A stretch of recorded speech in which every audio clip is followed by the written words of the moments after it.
মহান আল্লাহ পবিত্র কোরআন মাজিদের সূরা হুদের মধ্যে বলেন যে নিশ্চয়ই আপনার রবের পাকড়াও অতিশয় ভয়ঙ্কর। এবং সূরা হুদের অপর এক আয়াতে মহান আল্লাহ সুবহানাহু ওয়া তাআলা বলেন যে তোমরা যা করো তা অবশ্যই তিনি শোনেন এবং তার সকল কিছুই তিনি দেখেন। আমি কিছুদিন আগে একটা কথা বলেছিলাম, সেটা হচ্ছে যে সৌদি আরবের কাবার যে ইমাম, মসজিদুল হারামের যে ইমাম, কাবার অন্যতম একজন প্রধান ইমাম আব্দুর রহমান বিন সুদাইস, সে মাত্র কয়েক বছর আগে মুফতি হয়েছেন। আর আমাদের বাংলাদেশে খুব অল্প সময়ে ছোট ছোট মাওলানারা মুফতি হয়ে যান এবং তাদের নামের আগে তারা মুফতি টাইটেল ব্যবহার করেন,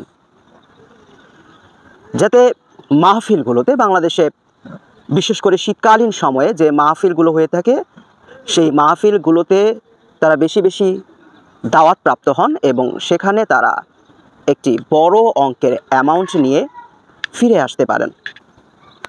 তবে কিভাবে তারা এত দ্রুত মুফতি হয়ে যান এবং একজন মুফতি হওয়ার জন্য কীরকম শিক্ষাগত যোগ্যতা, কী ধরনের গবেষণা, কী ধরনের পড়াশোনা প্রয়োজন, সেটা ছোট্ট একটি কথা দ্বারাই আপনি অনেকটাই উপলব্ধি করতে পারবেন।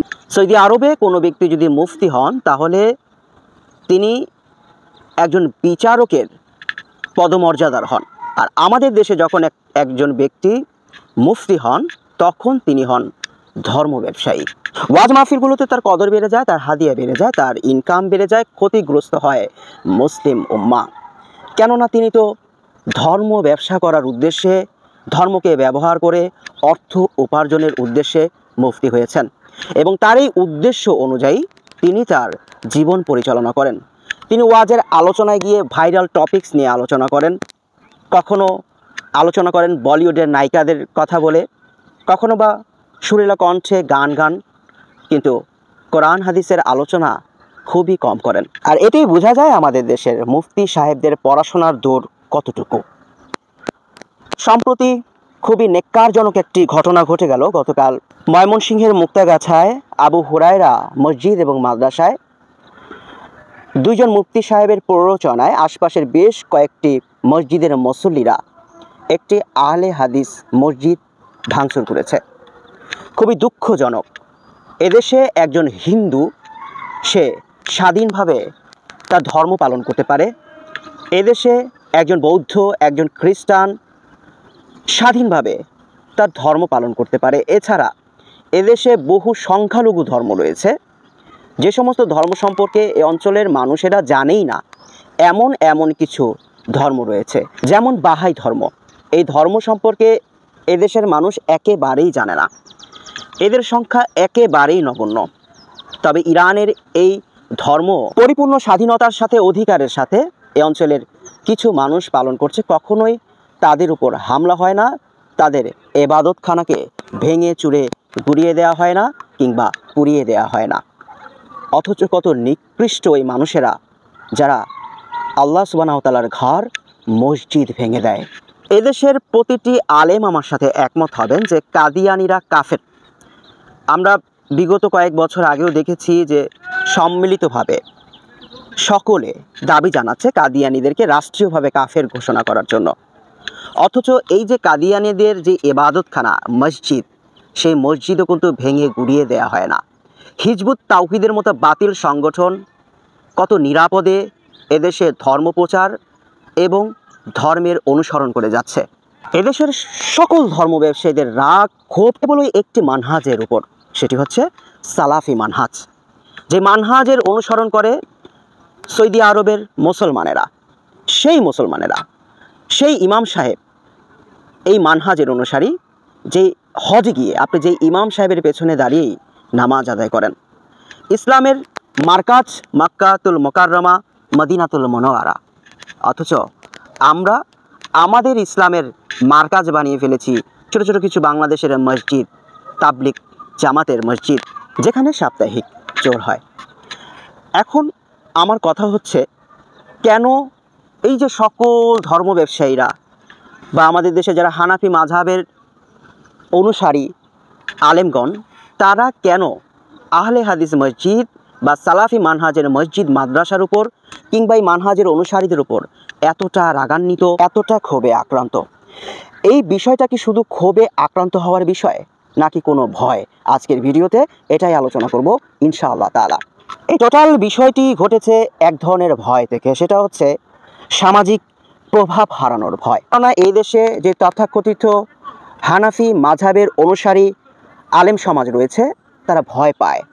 কেননা এই দেশে একমাত্র আহলে হাদিস বা সালাফি মানহাজের ভাইয়েরাই কোনো দলিলবিহীন আমল করে না। একমাত্র তারাই সগৌরবে চ্যালেঞ্জ জানাতে সক্ষম যে আমাদের একটি আমল খুঁজে বের করুন যে আমলটি পবিত্র কোরআন বা কোনো সহিহ হাদিস দ্বারা প্রমাণিত নয়। এই চ্যালেঞ্জই হচ্ছে সবচাইতে বড় ভয়। কারণ শিক্ষার হার বাড়ছে, মানুষ ধর্মগ্রন্থ পড়তে শুরু করেছে। একটা সময় ছিল যখন মানুষ ধর্মগ্রন্থ পড়তো না, কেবল ওয়াজ শুনে তারা ধর্মকে যাচাই বাছাই করত। প্রযুক্তির এই যুগে যোগাযোগ ব্যবস্থার যে উন্নত হয়েছে, খুব সহজেই একজন মানুষ সহিহ আল বুখারীর অনুবাদ হাতে পেয়ে যায়। সে সহজেই পবিত্র কোরআনের অনুবাদটা পড়ে নিতে পারে, সে সহজেই পবিত্র কোরআনের তাফসির পড়ে নিতে পারে, ফাতিহুল বারি পড়ে সহিহ আল বুখারীর ব্যাখ্যাগুলো জেনে নিতে পারে। এতে কি সমস্যা হলো এই দেশের ধর্ম ব্যবসায়ীদের? এই প্রশ্নের জবাব খুঁজে পেতে হলে আমাদেরকে আগে অন্য আরেকটি প্রশ্নের জবাব জেনে নিতে হবে, সেটি হচ্ছে মাযহাব মূলত কয় প্রকার? সাধারণত আমরা জেনে থাকি যে আমাদের এই দেশে বা বর্তমান সময়ে যতগুলো মাযহাব প্রচলিত রয়েছে সেই মাযহাবগুলোকে মূলত 4টি ভাগে বিভক্ত করা হয়: হানাফি, শাফি, হাম্বলি, মালিকি। তবে এটা অনেকেই জানে না, মাযহাব কিন্তু 4 প্রকার নয়, মাযহাব হচ্ছে 2 প্রকার। শাহ ওয়ালিউল্লাহ দেহলভী রাহিমাহুল্লাহ তিনি এই 4 মাযহাবকে মূলত 2টি ভাগে বিভক্ত করেছেন, এবং তার একটি হচ্ছে আহলুল রায় এবং আরেকটি হচ্ছে আহলুল হাদিস। তার মতে হানাফি মাযহাব হচ্ছে আহলুল রায় এবং বাকি যে 3টি মাযহাব রয়েছে শাফি, হাম্বলি এবং মালিকি, এই 3 মাযহাব হচ্ছে আহলুল হাদিস। এটা জানা খুবই জরুরি এই দেশের মানুষের জন্য যে কেন হানাফি মাযহাবকে তিনি আহলুল রায় বললেন এবং বাকি 3 মাযহাবকে আহলুল হাদিস বললেন। পাশাপাশি এটাও জানা দরকার যে কেন ইসলামের মূল মারকাজ মক্কাতুল মুকাররমায়, মদিনাতুল মুনাওয়ারায় নবী করিম সাল্লাল্লাহু আলাইহি সাল্লাম যেই দেশে ঘুমিয়ে আছেন, যেই দেশে জন্মগ্রহণ করেছেন, যেই দেশে কোনো শিরক নেই, যেই দেশে কোনো বেদাত নেই, সেই দেশের মানুষ কেন হানাফি মাযহাবের অনুসরণ না করে হাম্বলি মাযহাবের অনুসরণ করে থাকেন? ইমাম আবু হানিফা রাহিমাহুল্লাহ একজন বিশুদ্ধ আকীদার ইমাম। এই কথাটি যেমন সত্য, ঠিক একইভাবে এটাও সত্য যে ইমাম আবু হানিফা রাহিমাহুল্লাহর মাত্র 2 লক্ষ সহিহ হাদিস তার সংগ্রহে ছিল, যে কারণে অসংখ্য ফতোয়ার ক্ষেত্রে অসংখ্য বিষয়ে তিনি ফতোয়া দিয়েছেন এবং সেক্ষেত্রে তিনি তার আকল, কিয়াস বা যুক্তিকে সর্বাধিক প্রাধান্য দিতে বাধ্য হয়েছেন। অপরদিকে অপর যে 3 মাযহাব, ইমাম আহমদ ইবনে হাম্বলের মাযহাব হাম্বলি মাযহাব, ইমাম আহমদ ইবনে হাম্বলের মুসনাদে আহমদে 10 লক্ষ হাদিস রয়েছে, যার প্রত্যেকটি হাদিস হচ্ছে সহিহ, যেখানে নেই কোনো জাল হাদিস, নেই তেমন কোনো দুর্বল কিংবা দাঈফ হাদিস। এছাড়া এই যে আমরা বুখারী বলি, বুখারী শরীফ বলি, সহিহ আল বুখারীকে, তো যাই হোক, এই বুখারী শরীফের বা সহিহ আল বুখারীর যে লেখক ইমাম ইসমাইল বুখারী এবং এই যে সুনানে আবু দাউদ, এই আবু দাউদের ইমাম আবু দাউদ, এই 2 জনই কিন্তু ইমাম আহমদ ইবনে হাম্বলের ছাত্র ছিলেন। আর আমরা জানি যে সহিহ আল বুখারী হচ্ছে পবিত্র কোরআনের পর সবচেয়ে বিশুদ্ধ গ্রন্থ, যে গ্রন্থে জাল হাদিস খুঁজে পাওয়া যায় না। সহিহ আল বুখারী এবং সহিহ আল মুসলিমে কেবলই সহিহ হাদিসই খুঁজে পাওয়া যায়।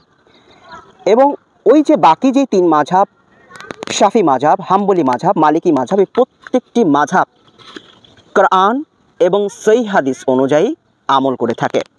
তারা আহলুল রায়ের তাকলিদ করেন না, এমনকি তাদের নিজস্ব ইমামগণ রয়েছেন, সেই ইমামগণের মতকেও কোরআন এবং সহিহ হাদিসের ঊর্ধ্বে প্রাধান্য দেন না। যে কারণে শাহ ওয়ালিউল্লাহ দেহলভী রাহিমাহুল্লাহ এই 3 মাযহাবকে একত্রে বলেছেন আহলুল হাদিস।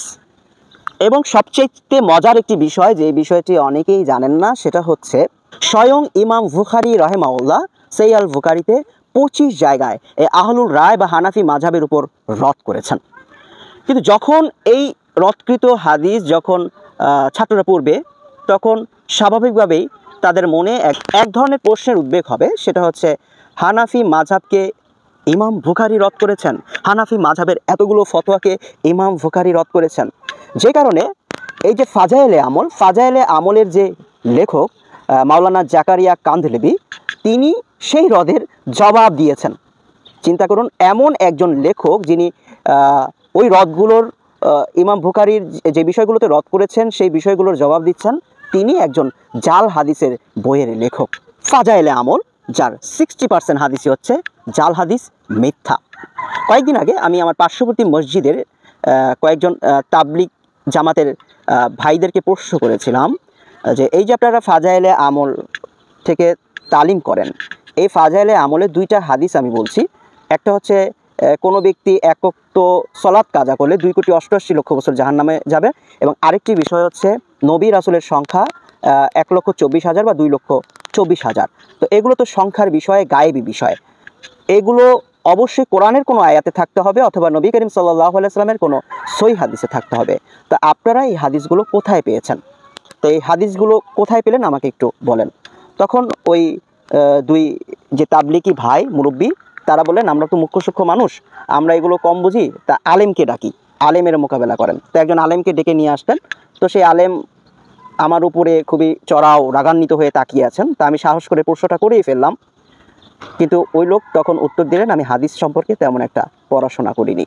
তাহলে বুঝতেই পারছেন যে হানাফি মাযহাবের যারা আলেম, তারা হাদিস সম্পর্কে তেমন একটা জানেন না, এবং তিনি আমাকে সতর্ক করলেন আমিও যেন বাংলা সহিহ আল বুখারীগুলো না পড়ি, আরবি ভাষায় যেন পড়ার চেষ্টা করি। খুবই সূক্ষ্মভাবে তারা তাদের কাজ চালিয়ে যাচ্ছে। মহান আল্লাহ পবিত্র কোরআন নাজিল করার যে প্রথম শব্দটি নাজিল করেছেন সেটি হচ্ছে ইকরা, পড়ো। এবং পবিত্র কোরআন মাজিদে অপর এক আয়াতে মহান আল্লাহ সুবহানাহু ওয়া তাআলা বলেন যে আমি আরবিতে কোরআন নাজিল করেছি যাতে আপনি ভালোভাবে বুঝতে পারেন। এর পূর্বের যে আসমানি কিতাবগুলো ছিল, যেমন তাওরাত বা ইনজিল কিতাব, সেগুলো কিন্তু ছিল হিব্রু ভাষায়, কেননা মুসা এবং ঈসার ভাষা কিন্তু আরবি ছিল না। তো পৃথিবীর প্রত্যেকটি নবী রাসূলকে তার অঞ্চলের, সে যেই জায়গায় জন্মগ্রহণ করেছেন সেই অঞ্চলের ভাষায় কিতাব দেওয়া হয়েছে। তাহলে আমি যদি ইসলাম ভালোভাবে বুঝতে চাই, আমাকে অবশ্যই বাংলা ভাষাতেই ভালোভাবে বুঝতে হবে। আরবি ভাষাটা আমি গবেষণার স্বার্থে এটা শিখে নিতে পারি, এটার গুরুত্ব অবশ্যই রয়েছে, কিন্তু আপনি কাউকে তার মাতৃভাষায় ধর্ম বোঝার বিষয় থেকে বিরত রাখবেন, সেটার কারণ কেবল একটি হতে পারে, সেটা হচ্ছে আপনি এই সমাজে যে প্রভাব বিস্তার করে আছেন, আলেম হিসেবে রাস্তা দিয়ে হেঁটে যান, কখনো মুসল্লিকে সালাম দেন না, অপেক্ষায় থাকেন মুসল্লি কখন আপনাকে সালাম দিবে এবং আপনি সালামের উত্তর নেবেন। অথচ আবু বকর রাদিয়াল্লাহু তাআলা আনহু এর বিরুদ্ধে ওমর রাদিয়াল্লাহু তাআলা আনহু, যিনি আবু বকর রাদিয়াল্লাহু তাআলা আনহু এর চাইতে বয়সে ছোট ছিলেন, তিনি একদিন নবী করিম সাল্লাল্লাহু আলাইহি ওয়াসাল্লামের কাছে এই বলে অভিযোগ দিলেন যে রাসূলুল্লাহ, আমি আবু বকরকে একদিনও আগে সালাম দিতে পারি না। এমনকি আমরা এটাও জানতে পারি নবী করিম সাল্লাল্লাহু আলাইহি ওয়াসাল্লামকে কেউ আগে সালাম দিতে পারতো না, তিনি আগে সালাম দিয়ে দিতেন এবং ছোট ছোট বাচ্চাদেরকেও তিনি সালাম দিয়ে কুশল বিনিময় করতেন। তো এই হচ্ছে আমাদের দেশের ধর্ম ব্যবসায়ীদের অবস্থা।